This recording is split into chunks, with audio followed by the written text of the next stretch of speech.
Hello, friends. This is the AlphaList podcast. I am your host, Toby. The goal of the AlphaList podcast is to empower CTOs with the info and insight they need to make the best decisions for their company. We do this by hosting top thought leaders and picking their brains for insights into technical leadership and tech trends. If you believe in the power of accumulated knowledge to accelerate growth, make sure to subscribe to this podcast. Plus, if you're an experienced CTO, you will love the discussion happening in our Slack space where over 600 CTOs are sharing insights, or visit one of our events. Just go to alphalist.com to apply.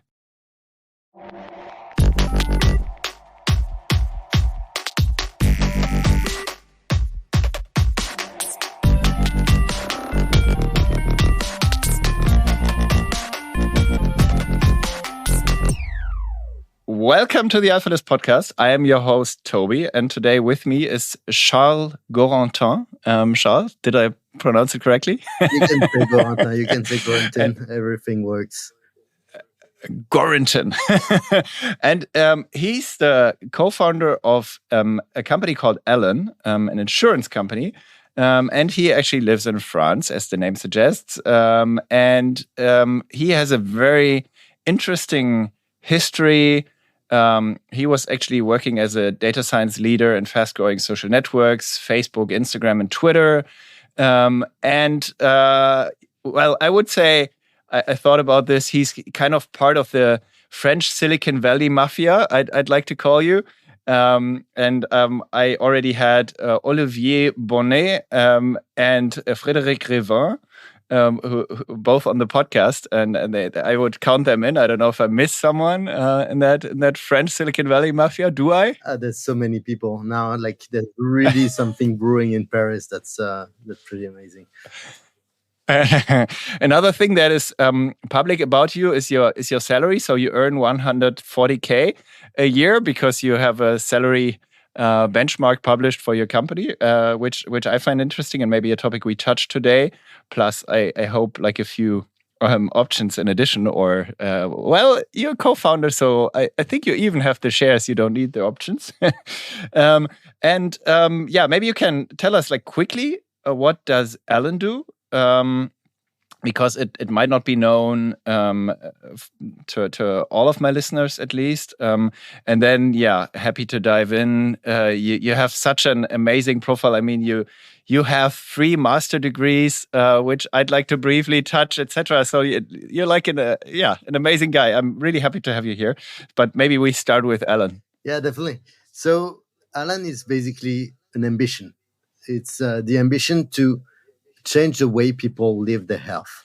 And so we could have gone like with many other companies trying to build tools to help people go to the doctor or anything. And that's actually what we wanted to do at the beginning. But then we realized that the world is actually littered with that kind of companies that try to do something in health. And ultimately, we realized that we needed to build the infrastructure, the block that could then be used to create that kind of company. So we started a health insurance company in France first, and now in Spain and Belgium. But basically, we became the first new insurance in France since like 1986. With my co-founder, who weren't born even at that time. So that was kind of crazy. And then like basically we're covering health insurance for 500,000 people in those 3 countries with 350 million annual recurring revenue. Still, how much? 350 million. 350 million. So I actually checked a video. I think it was 4 years old. There it was 25 million. So congratulations. Not so bad. And I'm from the SaaS world, but insurance is even better than SaaS, right? I mean, you have very stable subscription revenues, I assume. Yeah, definitely. So the only trouble for insurance is that you're not sure what people are going to be consuming. So like, your margins are not that stable. Like you have to work a lot on it to be able to actually forecast them and make sure that they stay stable. And that is your specialty, or? So that's actually something that I kind of knew how to do. So I studied a little bit financial engineering. So I had like a few notions on that, but I had to relearn everything because like I didn't know anything about insurance. My co-founder didn't know anything about insurance. We didn't know much about health. And so we just had to relearn everything. But that's, to me, that's the strong, the really what makes the difference for entrepreneurs is to be able to learn a new trade and be able to make a difference there. Okay, and that's what you obviously are able to. Otherwise, you wouldn't have that subscription revenue that you have. So congratulations again. And how was that, like, coming from Twitter? I think that was your last stop before moving to insurances, and then moving into insurance. It's like from like a totally unregulated market to one that is a bit heavier. Like, how was that for you? That's right. That was an interesting challenge. I mean, I was very lucky to partner with my co-founder Jean-Charles Samuelian, who basically had worked in one of the only more regulated industries than insurance. He was making airplane seats. He had started a company that did the world's lightest airplane seats and was flying on a few companies. And so like he knew how to navigate a really regulated environment. What I knew was... And he then said, yeah, let's do something easy. Let's move from airplane seats to health insurance. Yay. That's right. And I mean, like, that's the thing that's super interesting is that things that seem to be easy, they're actually really hard because you have a lot of people doing them. And to make a difference, you have to be really, really good and really lucky.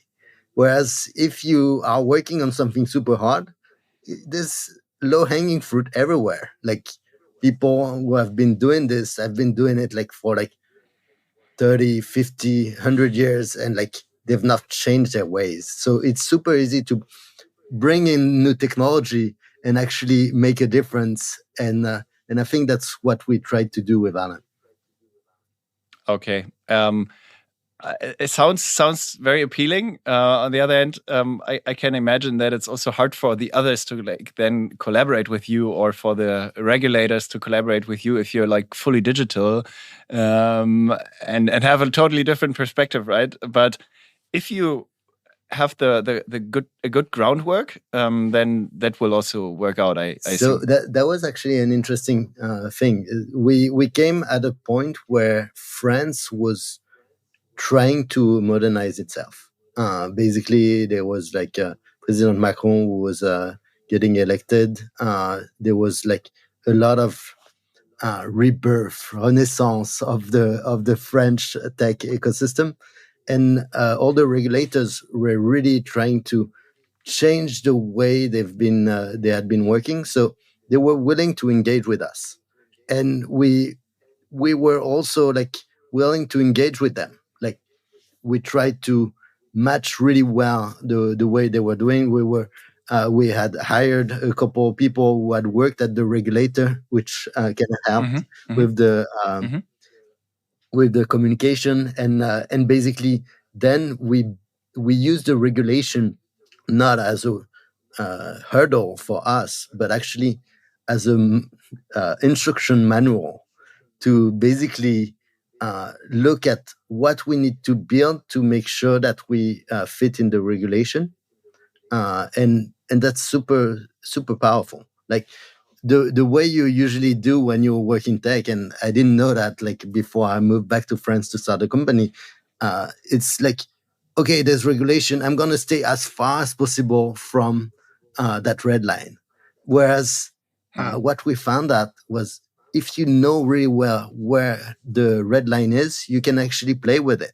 And sometimes you can actually move it, because people who put that red line, like they're actually constructive in their mindset. They actually want you to succeed, but to succeed in a way that preserves the interest of your customers, basically.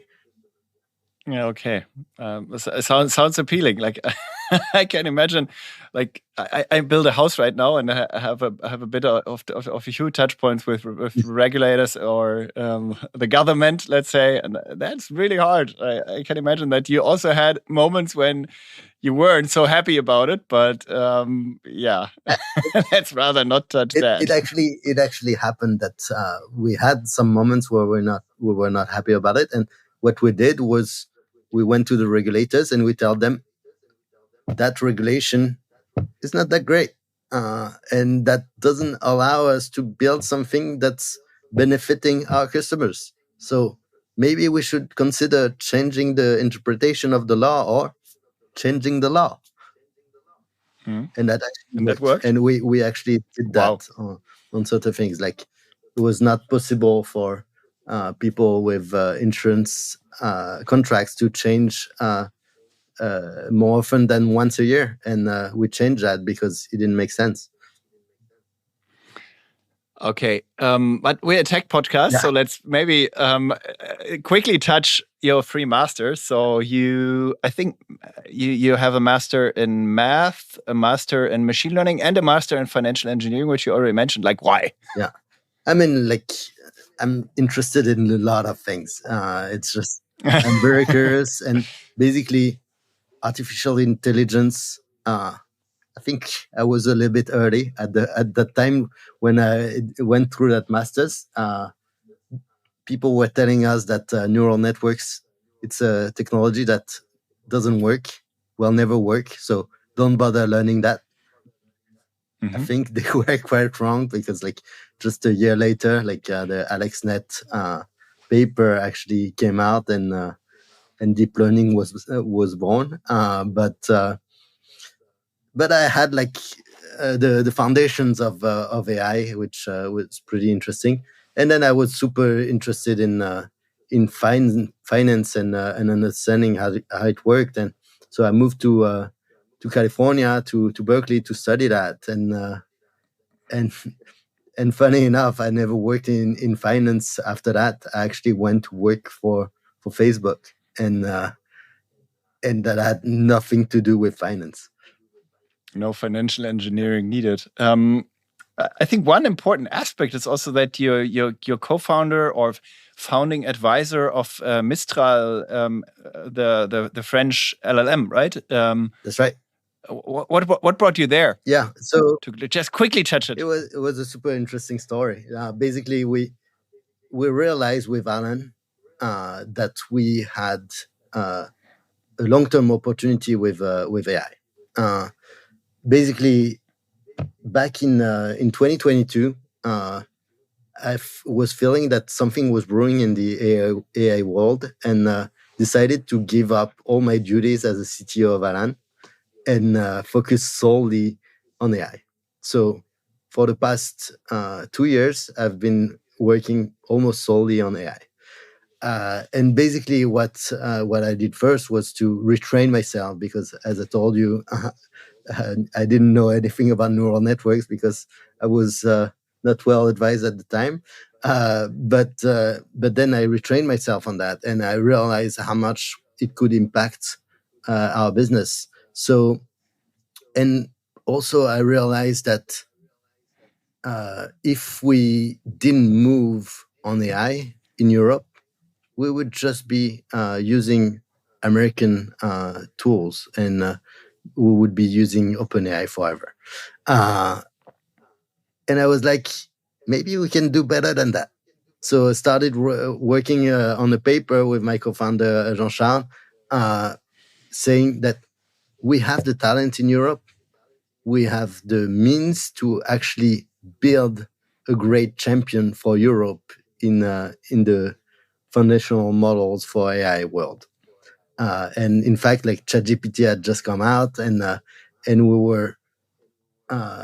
we were seeing that there was a strategy to actually build that kind of company. So, and the strategy would be to leverage the power of open source to actually counterposition that company versus OpenAI, versus Google, versus Meta. And the only thing that we were missing were like the people actually doing it. And in fact, we got super lucky to actually meet with three really talented people, Arthur Mensch, Guillaume Lample, and Timothée Lacroix, who are basically part of the top 50 people training large language models in the world. And we presented them our strategy, and we were like, let's build that company together. And we told them, you're going to be the founders. You're going to have the huge majority of the shares. What we only want is that a champion emerges. We can give you, we can lend you our gravitas as entrepreneur. We can teach you how to build the most performant company in the world, and you're going to be able to build the best models in the world. So let's do it. And so we created that company in May 2023, raised 100 million euros at the time. The first models came out in September 2023. So Mistral 7B, which is still one of the leading models today. December, we launched Mistral, which is a mixture of experts, which is also open source and which is the leading model in open source, and raised 400 million euros. And I really think that that company can make a difference and build AI for the long term. Okay, so you basically co-founded two unicorns at least, right? If not more. No, I don't think I can have enough time to actually work on more than that. Okay, that's crazy. And do you every once in a while like meet them and advise them, or like how much are you involved? I'm completely non-operational. I don't train the models myself, but we're hosting them. Well, okay, that would have been too much, yeah. Yeah, but we actually host them in our offices at Alan, and we meet with them like very, very often. So we see each other quite often. Cool, crazy. But coming back to yourself, and then to Alan and your history. So when did you personally discover that you're going to be a nerd? Like, what was your personal nerd journey before you studied all that, et cetera, et cetera? Was there like a key moment in your life where you said, well, I want to program? Or I think I was born like that. I don't know. I mean, like, it's hard to actually say like where it comes from. I mean, like, I feel like I'm the most technical of the non-technical people, and I'm the least technical of the CTOs. I like to program, but like, I don't think I've never been a software engineer. I was a data scientist, so like I didn't have like a great like background in software engineering. I'm not the best at coding in the team, and it's actually been like a super great asset for me as a CTO. In fact, like I believe it's super hard to hire people who are better than you if you're really, really good at what you do. And so the great thing is that I wasn't that great, so I could hire people, and those people were not like feeling like they had like some kind of glass ceiling above them. I was just hiring people that I found really good, better than me, and together we could build things that were amazing. So yeah, that doesn't really. So summing it up, you just know little IPython notebooks and Python and and pandas and then that's how you add your secret sauce. And the best is like your recipe to success is just to hire people that are better than you. Or? Yeah, I mean, like ultimately in the beginning of Alan, I actually had to code on the production stack and do a bunch of things, but like I still wasn't that great. So I quickly fired myself from that role and moved on to other things that I was better, like building organizations and culture, and I think we did pretty well at that. Is that a lot inspired by the US companies you worked for when you were part of the Silicon Valley Mafia? Or? Oh yeah, for sure. I mean, like, I think it's the things that I've learned, especially at Facebook, were so important for me to be able to build like a company. Like the first thing that I've learned at Facebook was that it's super important to be able to iterate fast. Like, no matter what you do, if you can try 10 times when your competitor is only trying once, it's very likely that you're going to have at least one of your trials that is going to be better than the other people who do it only once. So that that was in the wording of Facebook. That was move fast and break things. Like, basically, it made more sense to go really fast and take the risk of like breaking something. But if you can fix it super fast, it's actually much better than going slow, making sure that you don't break anything, and ultimately you just go slowly. So that culture was really important for me. And there was a huge culture of transparency and openness at Facebook that I really liked, and I tried to bake it into the culture of Alan.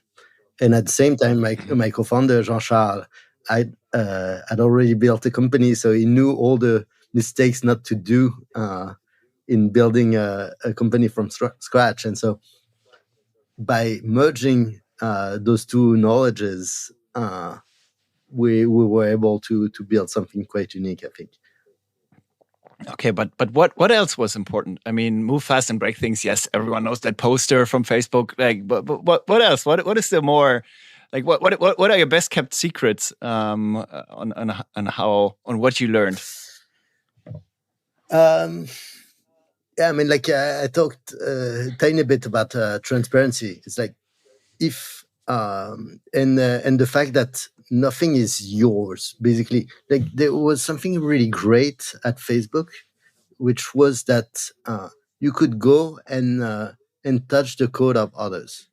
Like, nothing was hidden between teams. Like, you were encouraged to actually fix bugs in others' code, and they would like review your pull request.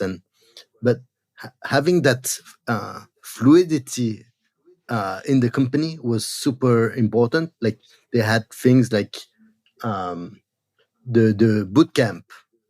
Basically, when you start, at least that was the case 10 years ago when I was at Facebook. When you start, you spend 6 weeks working across the company in different teams for like a week or so at a time, and you get to know people across the company, and that network actually becomes very useful later on, because it breaks down silos between parts of the company. It creates like points of contact for you, like, oh yeah, I've worked with that guy in that department, so I can actually ask him to do that little task for me that will make our project much easier. And having that movement within the company is actually like something that's really great, and creates a lot of value for the companies. And they had that thing called the Hacker Month also, basically, where you could decide to take a break from your team for 1 month and try to work on another team. And if that didn't work, then you would go back to your team. But if you really liked it over there, then you would stay. And basically, it allowed to create a lot more movement and reduce the risk of having that movement within the teams. And I think it's the CTO of Facebook at the time, Shrap, that was saying that Facebook is set up to work at 90% capacity in terms of engineering, basically to allow that movement to that work. rotation. Yeah. Yeah. Yeah, internal mobility. Exactly. And you offer that as well now, or you're based in France essentially, but you also have other offices, etc. Like, do people like really physically move, or is it all, I don't know, virtual, containerized, and just happening remotely? So yeah, I mean, like many companies since 2020, we've changed our way to our approach to work. Basically, what we decided to do is tell people that they can work whenever they like, wherever they like. So basically, like you can work from wherever you want. So that means that there's no physical teams in any place. But then you can actually change teams. We went really far that way. We used to break down teams like every 3 months and just recombine the whole company. We thought it would make us like much more flexible and faster. But then we also realized that it had a cost. Like there's friction every time you actually move people. And then but then having that we find, I think, the balance where we actually try to break down teams quite often, but not as often as every 3 months. Okay. And beforehand you mentioned transparency, and that was also a topic I wanted to touch, as your salary is public, etc., and even your ESOP model or your share distribution, let's say. There's a system of levels that you introduced. So the founders are basically on top, as in many companies, and then you have levels from, I don't know, AI to A1 and even A0 intern, etc. Like, how are the levels structured, and where do you set the expectations towards each of the levels? How is that structured? Is that also public, or? Yeah, everything is public. Basically, what we tried to do is have that radical transparency, and we did it for our salaries grid. Basically,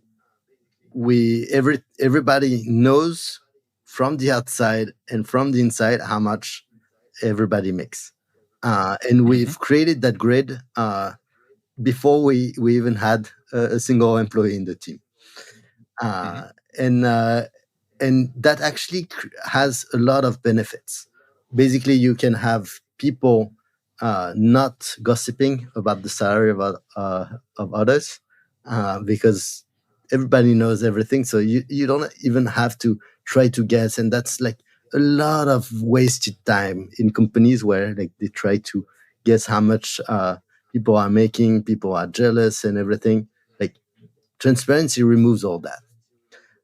There's another thing that another great benefit is that everything that we do has to be fair, or we have to explain what we do, because everything is transparent. We can't say like, okay, that guy is really good, we really want to have that person on our team, so I'm gonna bump his salary or her salary 40-50%. No, we can't do that. We have that fixed grid, we have definition for the levels, and so that forces us to be really fair to everyone and to actually judge people on the quality of their work rather than on how much we like them when they interviewed. And how much subjectiveness is involved in the level finding? Like, which level am I on? Like, how clear are the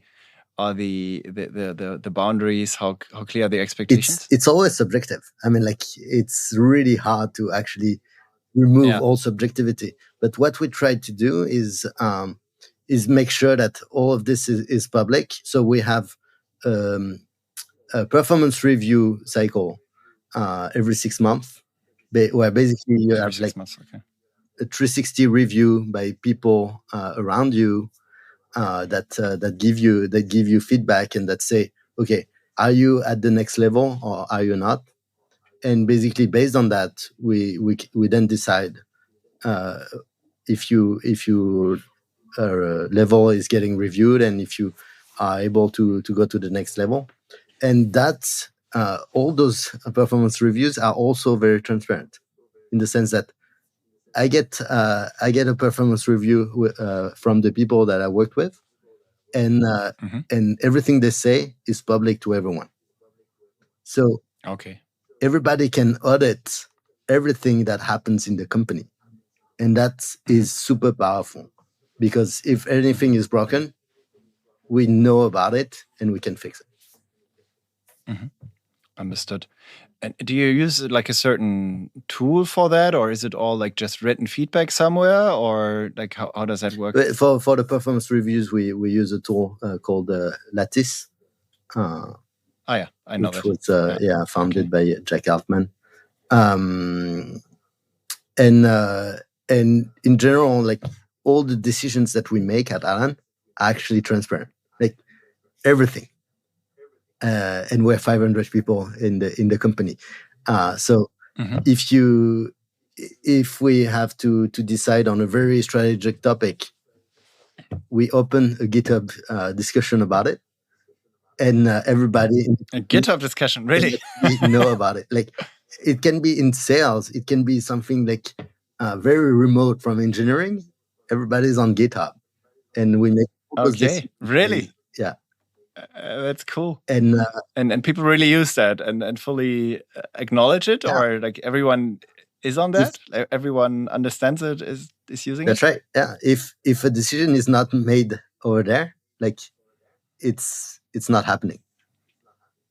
Okay. So and yes. And your salary framework is also in GitHub, so I can fork it. Can I fork your culture? No, I mean like the salary. I don't know if it's actually in the on GitHub. Like, but all the decisions we make are like public within the company, not public to the outside. No public repos then. Yeah, that's right.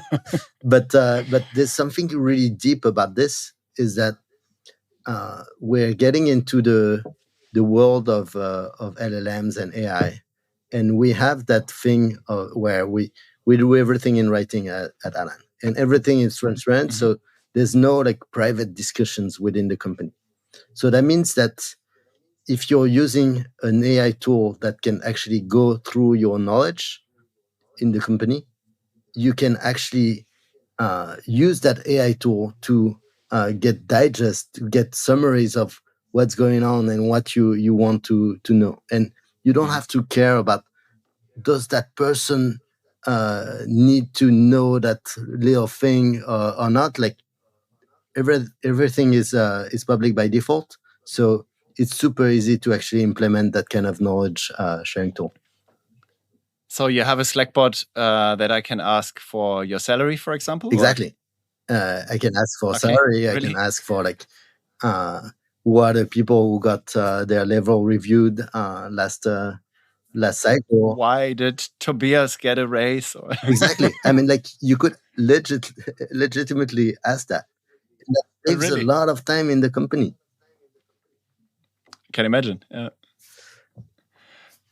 And it's all fed by markdown files that people write in GitHub repositories and Google spreadsheets and whatever. Or yeah. So basically, the way we handle this is we believe that our knowledge has three parts. Basically, the important decisions that we make on GitHub Discussions, and I'm able to go back to 2016 to see all the decisions that we made and why we made them, which is super important. It's super great when I don't know if you know that idea of the barrier of Chesterton, but basically like you see a fence in a field. How do you know if you can remove it safely? Because maybe there's a ball on the other side, right? And by having that transparency over all the decisions that we've ever made, like we can understand why we made those decisions, and so we can revert them. And that removes a lot of the craft, a lot of the things that make a company basically stagnate ultimately, because there's too many rules that people don't understand. Where was I going? So I guess every board meeting is documented there as well. You can always... Okay. The whole team actually has the access to the notes of the board meetings, for example. Okay. I have a follow-up question. Like, what's your team structure? I mean, you put up all the levels, etc. It's quite transparent. You hire really good people, I guess. That's also what I learned. How do you think about, like, I don't know, mid-level management? Do you have team leads?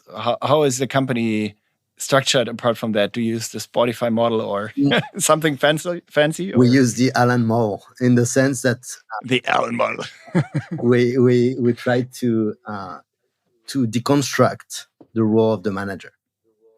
Basically, we believe that you shouldn't be directing a project, leading a project at the same time as you are actually trying to grow the people in your team. Because like there's a confusion of the role. There's like something people who you are leading don't necessarily want to be super open about how they feel, about how like they've not been able to work really well this week because this and that. Like it's super hard to open like that to a manager. So we decided to actually deconstruct that and have like leads on one side, and each person in the company has a coach within the company. And that person is not the same. Like you have the lead on your project, and you then have somebody is coaching you, and it actually works super well. We have a company, we have a community of 90 engineers in the company, and within that 90, yeah, 90. And we only have 4 people having some kind of a organization role. Like in any company, you'd see many engineering managers and everything, but for us, like we only have 4 for 90 people. Okay, and everyone is a coach for a few other people, right? Or yeah. Okay, interesting. And if you had a company where like maybe there are like a few natural silos, like maybe different business units or something, would you do it the same these days? Yeah, I mean we continue doing that, so yeah, that works. Yeah, but I mean, you maybe don't have that many silos. You're working on one combined goal, one joint goal as a company. If you had different goals, what do you you have silos? Yeah, okay, we have many goals, and we've actually basically we have that insurance thing. Then we have all the services in health that we have to build to actually make the health of people better. The work is quite different from one to another, and so we still have those silos, as you call them, but that model still works actually. And so if I join, then I get a coach assigned randomly, or can I select someone, or how does it work? We usually try to make a match between like personalities and in terms of like having levels that are not too far from one another. Like if I coach like somebody really junior, I'm not going to be able to give them the chops technically. Whereas like I think I'm going to be a pretty good coach for somebody really senior, because I can give them like ideas on how to structure the work and structure the project. Okay. And do you then have like planned coaching sessions, or is that quite free, the format, or how does it work? So it's mandatory that every 2 weeks people have a one-on-one with the people on the team, with the people they're coaching actually, and it's time that's reserved for the people who are coached. And we give a lot of tools for both the coach and the coachee to actually make that time very productive. And then we grade the coaches as well. Okay, so I basically get an invitation every second week automatically, or am I supposed to schedule something, or how does that work? Yeah, you can schedule them, but like everybody does it. That's something. Yeah, and they really do it, and then like you get a pulse afterwards, and or a survey, or you get a regular email like every second week. Hey, how is your coach been doing? Or no, it's like every 6 months we ask you about your coach and is the relationship really working out, and do you generate value from it, etc. Exactly. Okay. And when did you introduce it? Like, is it from the start as well, or? Yeah. Okay. And the interesting thing is that with LLMs and AI, basically, now it's easier than ever to actually prepare one-on-ones, because basically you pass down your notes and you ask an LLM to actually generate interesting questions. And at the same time, we can now like record the notes just with speech to text and have summaries shared out, and so it really increases the quality of those one-on-ones. Okay, but do you use a certain system? I mean, you use Mistral, I guess, for as the LLM, but then behind it is all Google Workspace, like all digital native companies, or Slack or whatever, and something magic in addition? Or? Yeah, it's nothing magic. It's we're using Notion. We're using a tool called Dust that is actually basically the platform that allows you to use your company's data to basically query it and have assistance to help you do things. So, for example, like make a summary. It's like that. Dust, okay, and that's connected to Google and automatically takes transcripts as well of every meeting, or? I don't think they do the transcript yet. For that, we'd use another tool called Gladia to make those transcripts, but it works quite well. Yeah. Okay, and people enjoy that. Like, there's no one who feels, I don't know, is every meeting content also published? No. I guess not, right? No. Like, if I have a coaching session, then that's just between us, and that's right. But we automatically get that transcript. Like, every participant automatically gets the transcript, or what? Yeah. Okay, yeah. That makes sense. Yeah, I mean, it's quite transparent, but I guess that's how the future is, right? Like, it's the only thing that makes sense at the end. I think so. I mean, it makes sense for us. There's probably some companies where it doesn't make as much sense. Like, for example, if you're working with like really important trade secrets or whatever, like, for example, for Mistral, it doesn't make as much sense to do exactly the same. And even for us at Alan, there's like a limit to what we can do. Basically, like anything that relates to member data, like we can't be transparent about it.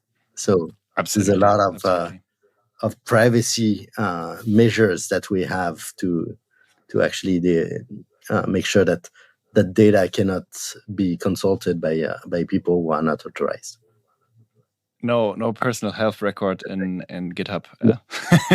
Understood. That makes sense. How does responsibility work like in your? How does that look like in your model? So it's interesting, yeah. So we have that value of distributed ownership. Basically, we want to make sure that it's the people who do that decide. And so what we've done, for example, with those GitHub discussions, even like the really important decisions, it's always the person who opens the discussion who actually makes the decision at the end. Which is really empowering if you think about it. Like, I can come to a discussion and say, okay, I actually think that you should take into account this and this and that. And my opinion is that we shouldn't do it. And that person can say, okay, I've read your thing, I've taken your advice into account, but actually we're going to do it. And I can't say no to that. And I think it's really powerful because it pushes the whole company to actually take risks and make bets. I mean, ultimately, we actually expect people to be right a big percentage of the time. Like if you take your responsibility many times and you're wrong every time, like you're not going to last long in the company. But we believe that you should make those decisions. You should make those bets. Sounds a bit like the Netflix culture, I think, right? I mean, it's part of those companies that inspired us. Like I think that a famous culture deck was really something that we leaned onto, and also like the books like the No Rules and stuff like that. I think are like amazing to build a culture. It's basically making sure that people are incentivized to do the right thing, that rather than putting rules so that they maybe do the right thing. Mm-hmm, mm-hmm. And you said like if you do the same mistake like 10 times, you're out. How does that work in France? Like, I mean, in the US, it might be a bit easier, right? How does that work? Yeah, I mean, like it's not like in France you can't part ways with someone. Like, yeah, sometimes you have to pay a little bit more money. You have to pay for it in the US, but ultimately it's a contract, and the idea is to make sure that we have like a super good team and we build the best products. Like one of the concepts that's super important for us is talent density. And that's actually something that we stole from Netflix. But basically, we really believe that in order to be high performing, you need to be surrounded by high performance. If you have someone who's really not that great in your team, it will drag the whole team down.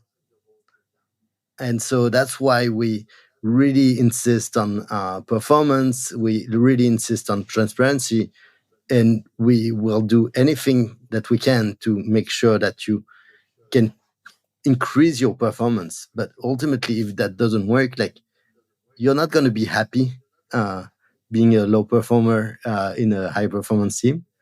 The team is not going to be happy. The business is not going to be happy. So why continue? We prefer for you to find a context where you're going to be like high performing, rather than like stick to something that truly doesn't work. Mm-hmm.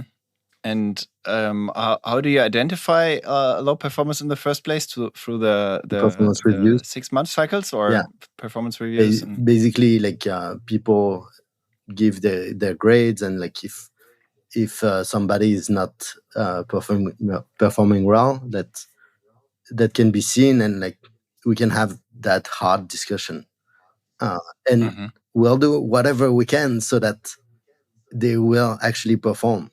But if we see that it's unlikely that it will happen, like we prefer to stop. We prefer to do whatever we can to find a good landing for that person in another company, in another context, where they will be able to express themselves at the maximum. And do you have like a secret question that you're exposing now? Like name one low performer that you know in the company or something, or is that like... No, we don't do that. But okay, good.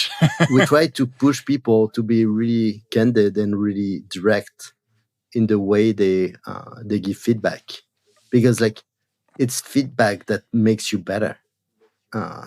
And usually we part ways with people who cannot take action on feedback, who either on behavior or like on performance. Because like if we repeat that many ways, like ultimately it's not going to build a very sane and healthy team, basically. Mm-hmm. Mm-hmm.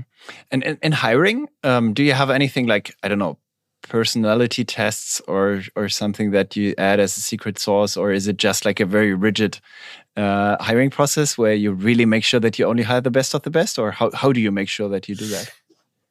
Yeah. So what we do is we have like a pretty exhaustive process, I would say. So basically, we have like a screening. Then we send questions to be answered in a written way, because we work in a written way. Technical interview. Then we try to see what the person can bring to Alan's culture. And ultimately, we do something that we call the Alan Day, basically where you can spend a day with us and see if you would be happy working in that kind of environment. And and it's both like for us to know if we want to work with you, but also for you to know if you want to work with us. And I think both sides, it's super important. And ultimately, like, we try to ask the hard questions, like make sure that people know where they're getting into, and that transparency about our culture, about the way we do things, it actually helps a lot to make sure that people don't like somebody who would love to be in meetings all day would not be happy at Alan, and I don't think we would be happy with that person either. So it's better if we have that sorted out before the person actually joins the team, rather than go through a painful parting ways process. You mentioned you don't like meetings. I also like. I always like to do a prep call before the podcast, and you actually denied and said, "Hey, no meetings." What's behind that? Like, do you really have no meetings, or do you have, I don't know, daily stand-ups, or like how do you structure that? We don't do meetings. Instead, we do everything in writing. And it's actually like super powerful for the reasons that I mentioned earlier. Like, because AI can look through all of that, it really helps transparency. Like, no decision is taken behind closed doors, so like we can actually know and understand why and what was taken as decision, and so that way we can debug everything in the company. It's actually really powerful. And at the same time, like, we believe that I don't know, 8 people in a meeting that lasts an hour, it's like a full day of It's work expensive. of a person. Yeah. So, and we don't think that there's really high bandwidth in that kind of big meetings. What we encourage though is people pairing for like with like two people pairing. Like, then you can have like really high bandwidth, and then you're not taking decisions, you're actually generating ideas, and your duty after that is actually to share all the things that you've thought of with the rest in writing. That's what people also really do. Yeah. Okay. So we don't do like any meeting that's multiple people, basically. And then, like, how do you create culture? I mean, you're partly remote, partly in different locations. Like, don't you have like an all hands, or I don't know, crazy time where people just meet and have a drink? Or do you use like huddles in Slack or something where like you really, I don't know, transport a bit of culture, which is not written? Or that's the thing that we try to do, is make sure that we do the work in the most efficient way, like in a very written way, and we try to have a lot of moments where we gather, where we're not thinking about work, where we spend time together, and that's where we create the culture. Okay. And we don't think that meetings are meant to be creating the culture. Okay. I understand. So you have like, let's say, every day 4 to 6 hours of deep work where I only write and code and maybe do like a few meetings with people I work together with, like only one person, and then you write everything down, and then you have like 2 hours to 4 hours of, let's say, fun time, chilling out, lunch break, etc. Yeah, that's right. And like if you look at my calendar, just today I have like 4 hours of focus time, and I'm not sure there's many CTOs that can say that they have that kind of time. And so that allows me to go deeper on problems and topics, and really increases my my output.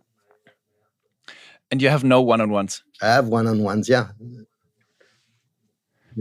But in the one-on-ones, so that's what you like. You still have a concept of leadership. So you have a few people that report to you, and you meet them every second week, or how does that work? So the people that I coach, like I don't tell them what to do. Like they decide on their own goals. Like they write a GitHub discussion about their goals, and I can contribute to their goals, but ultimately they make the decision on what they want to work on. And like if they work on things that don't have an impact, I'm going to tell them. If they really insist and continue working on that, like ultimately maybe we're going to part ways. But like most people don't want to part ways, and they're actually going to work on things that matter. Okay, but you mentioned that you differentiate between leadership and coaching, right? So you still have people reporting to you, and you also meet those, or because now you only mentioned coaching? Yeah, not really. I mean, like there are some leaders who just lead. Like for example, like we have a GM for France. We have some people who lead projects, but I don't meet with them. Like we create GitHub discussions, and we discuss there, like for the plans. Okay, but I mean, every once in a while for social purposes, then, or like you have to also get to know and create like a layer of trust. Exactly, we have those events that I was talking about, like the social events to create bonds and everything, and I think those are like really essential. And for example, tomorrow we're bringing the whole team to do an offsite in Paris, and we're spending a lot of time to prepare for all hands, and I'm going to be the host, and it's going to be really fun.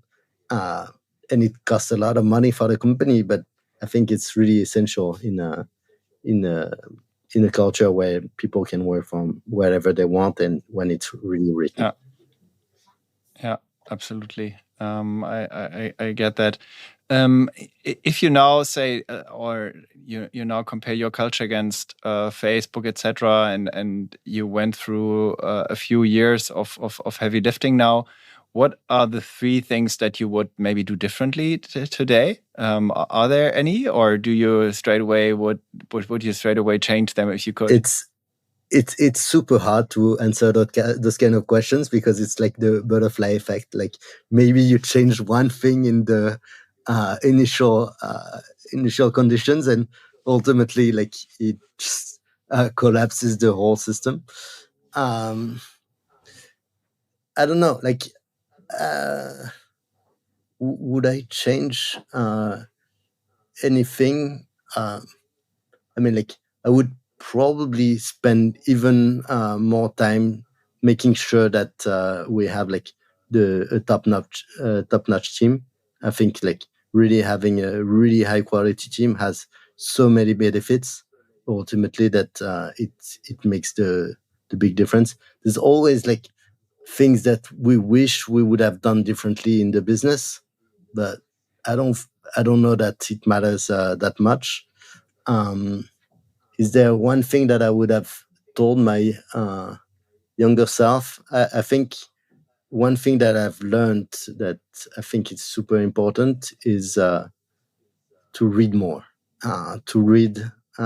Because like a lot of people have gone through a lot of things, and reading about that creates a lot of value, because then you can try them. and you can create your own theory of like why they work and why they don't work. Ultimately, it's also about trying things, about doing things. I'm a big believer in the concept of verum factum. Basically, that the truth is in what you build, and that you can only know the truth if you actually try it. And it's great to have like theories, and it's great to have like all those ideas. But ultimately, if you tried, if you see what works, then you get much more much smarter, basically. And ultimately, it allows you to